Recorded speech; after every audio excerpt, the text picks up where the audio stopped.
ડીસા દક્ષિણ પોલીસ મથકમાં પડેલા વાહનોની હરાજી કરવામાં આવી હતી। આ હરાજીમાં જુદા જુદા ગુનાઓમાં લાંબા સમયથી પકડાયેલા વાહનોનો સમાવેશ કરવામાં આવ્યો હતો, જેના કેસ પૂર્ણ થઈ ગયા હતા અથવા જેના માલિકો જરૂરી દસ્તાવેજો રજૂ કરી શક્યા ન હતા। હરાજીમાં કુલ 117 ટુ વ્હીલર અને એક ફોર વ્હીલર કારનો સમાવેશ કરવામાં આવ્યો હતો। આ હરાજી માટે અગાઉથી વેપારીઓને જાહેરાતો દ્વારા જાણ કરવામાં આવી હતી। હરાજીમાં ભાગ લેવા માટે વેપારીઓએ ડિપોઝિટ ભરવાની હતી।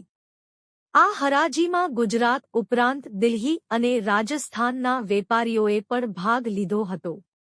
Deesa DYSP C L Solanki, Deesa શહેર દક્ષિણ પીઆઈવી એમ ચૌધરી, પીએસઆઈ દેવડા સહિતના પોલીસ કર્મચારીઓની હાજરીમાં આ હરાજી યોજાઈ હતી।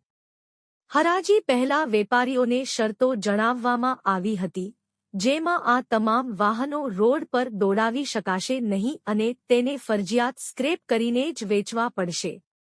પોલીસે 3,01,000 રૂપિયાની અપસેટ પ્રાઇઝ રાખી હતી અને વેપારીઓએ બોલી લગાવતા કુલ 3,61,000 રૂપિયાની બોલી ફાઇનલ થઈ હતી। અહેવાલ રિપોર્ટ ભરત ઠક્કર, ડીસા, બનાસકાંઠા।